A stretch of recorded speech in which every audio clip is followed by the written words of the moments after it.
Hello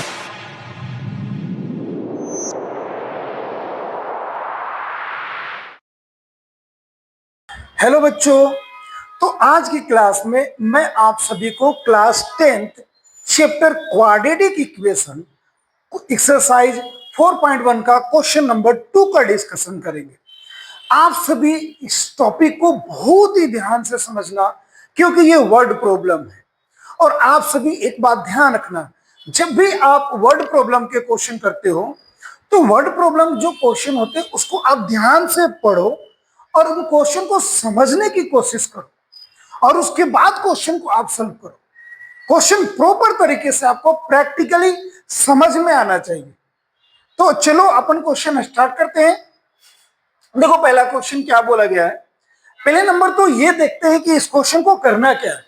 देखो बोला गया है कि represent the flowing situation in the form of quadratic equation, यानी कि जो भी अपने को क्वेश्चन पूछा गया है उसको केवल क्वाड्रेटिक इक्वेशन के फॉर्मेट में कन्वर्ट करना है, यानी कि उसको एक्स सॉल्व नहीं करना है, एक्स की वैल्यू नहीं निकालनी है, उसको केवल क्या करना है कि क्वाड्रेटिक इक्वेशन के फॉर्मेट में कन्वर्ट करना है। अब देखो पहला क्वेश्चन इसमें क्या बोला गया है, ध्यान से आप समझना। फर्स्ट क्वेश्चन अपना क्या बोला गया है कि the area of rectangular plot is 528 meter square. एक रेक्टेंगुलर प्लॉट है, ठीक है, मान लेते हैं कि ये एक रेक्टेंगुलर प्लॉट है, ये एक रेक्टेंगुलर प्लॉट है। इसका एरिया अपने को गिवन है कि इसका एरिया जो है ये 528 मीटर स्क्वायर है। ये इसका आपको बता दो कि एरिया होता है, ठीक है।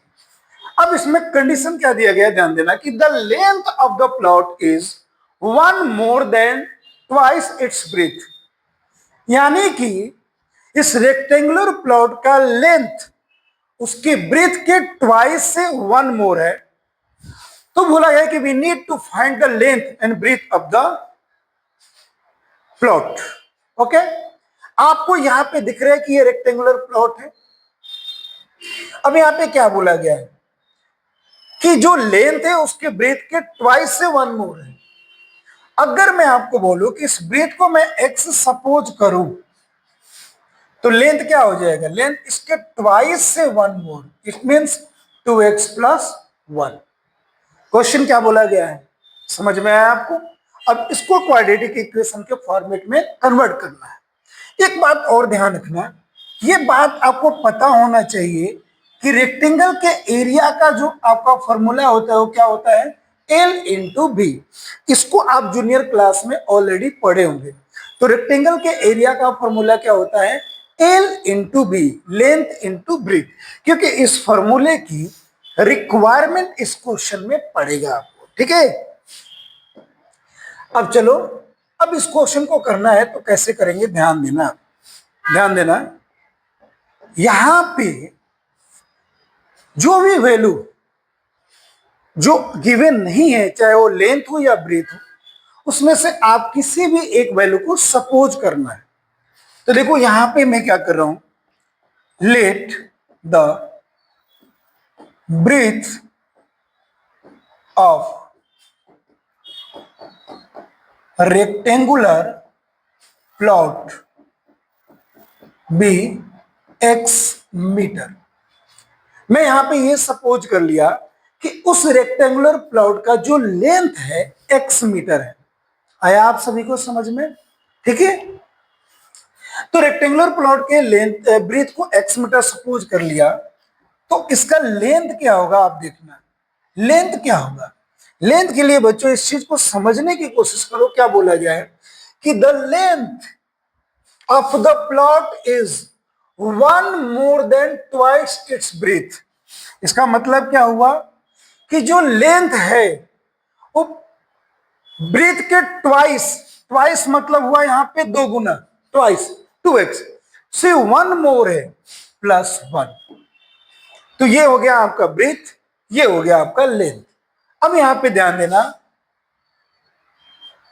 ध्यान देना, L into B equal to क्या होता है, क्या होता है आप बताओ, एरिया ऑफ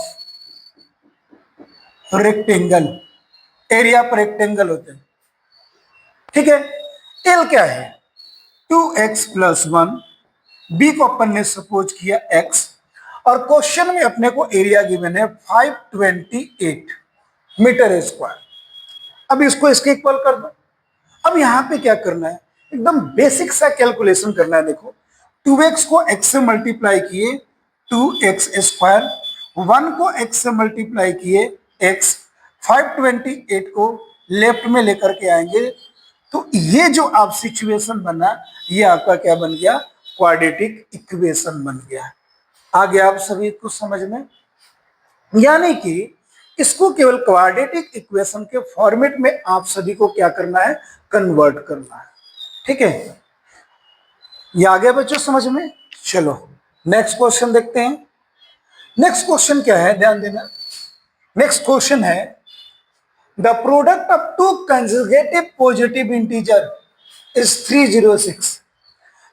अब यहां पे सबसे पहले ये समझेंगे कि कंजुगेटिव पॉजिटिव इंटीजर क्या होता है। बच्चों कंजुगेटिव मीन्स होता है कंटिन्यूअसली, लगातार।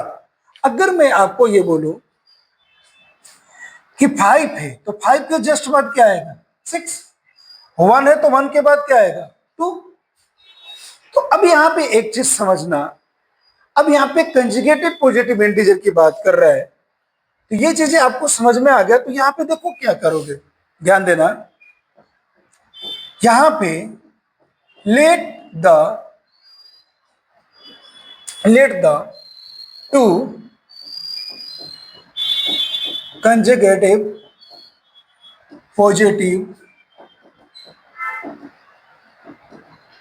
Integer be x and x plus 1। अगर मैं आपसे बताऊं कि अगर मैं पहला कंजुगेटिव इंटीजर को x लूंगा तो सेकंड x प्लस 1 होगा। क्यों होगा x प्लस 1, इसको आप समझो। जैसे मान लो आपका फर्स्ट नंबर है 1, तो सेकंड क्या आएगा, 2 आता है। 2, तो 2 कैसे है, 2 कैसे है, 2 आया 1 प्लस 1, यानी कि इसमें 1 प्लस करेंगे तो 2 आया। तो सेम उसी तरह से अगर फर्स्ट कंजुगेटिव इंटीजर x है तो सेकंड बच्चों क्या होगा, x प्लस 1।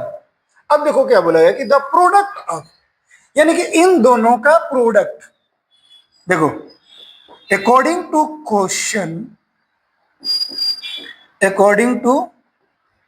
क्वेश्चन इन दोनों नंबर का प्रोडक्ट किसके इक्वल है, 306।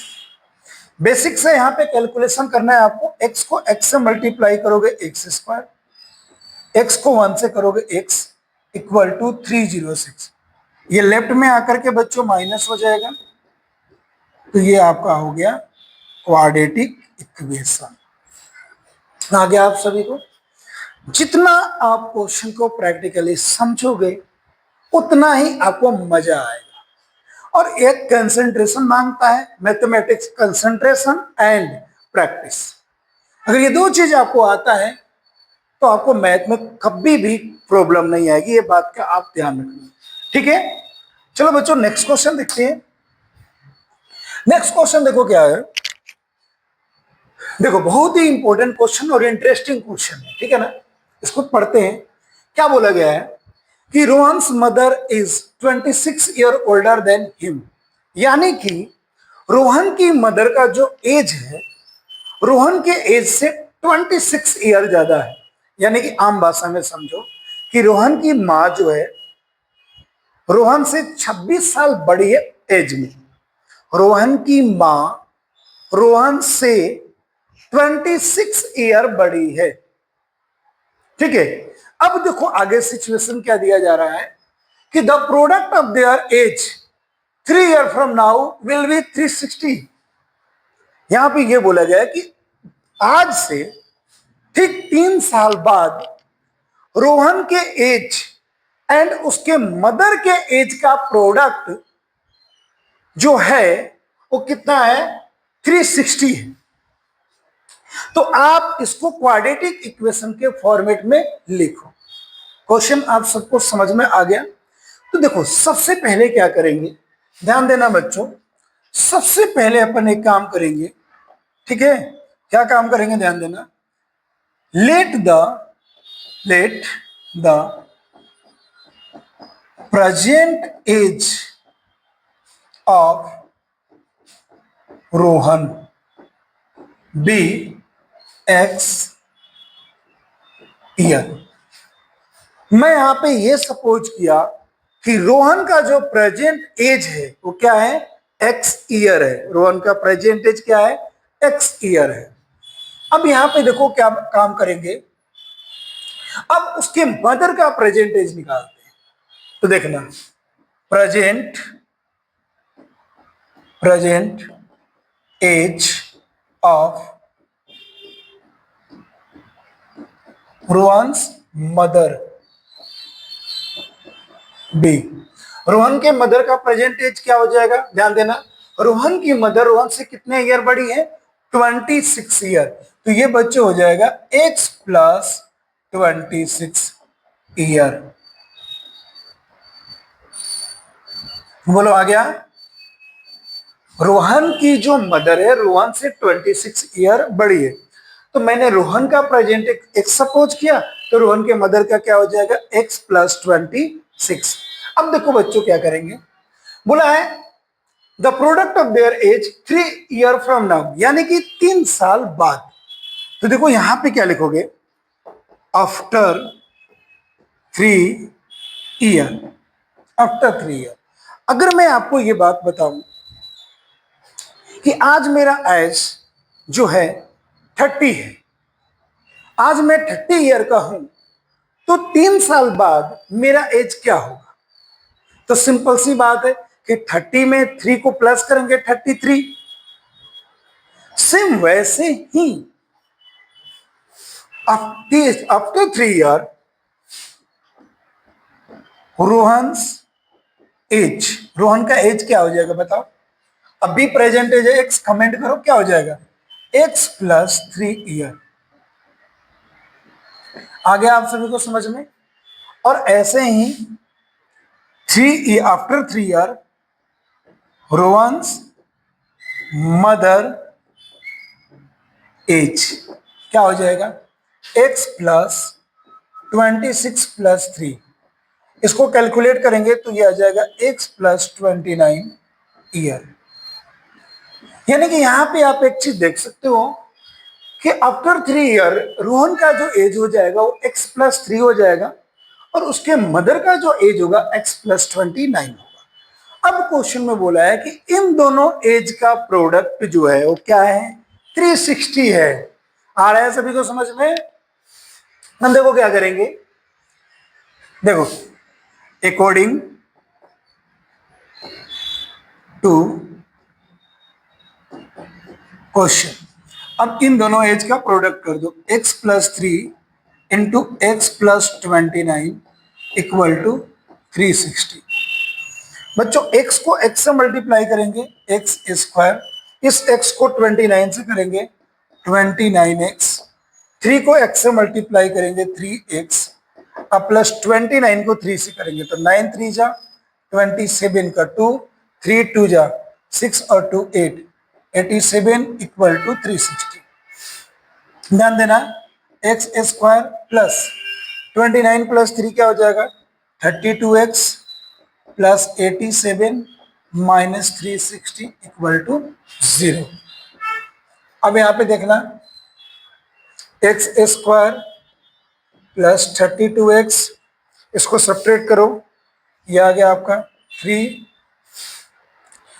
5 में से 8 माइनस हो गया, नहीं 15 माइनस 8, 7 और 2।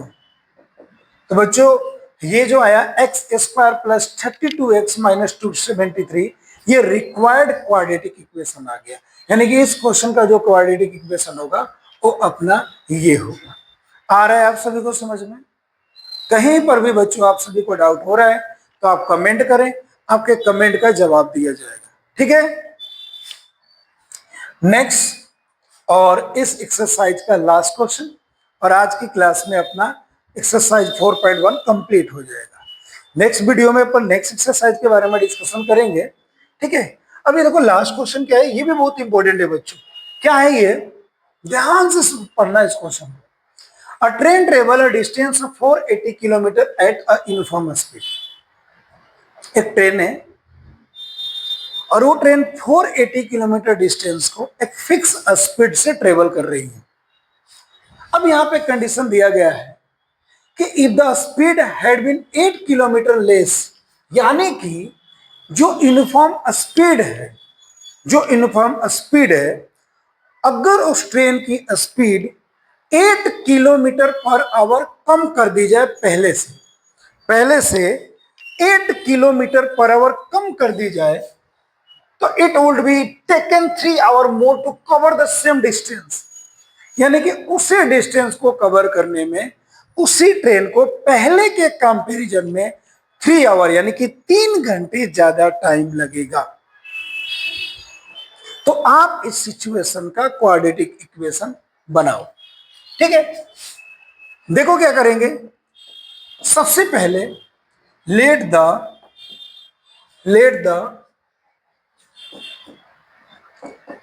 Uniform speed of train be x kilometre per hour.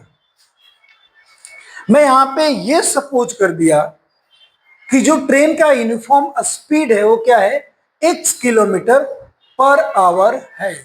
अब यहां पे ध्यान देना, टोटल डिस्टेंस अपने को क्या गिवन है, टोटल डिस्टेंस अपने को क्वेश्चन में क्या गिवन है, 480 किलोमीटर।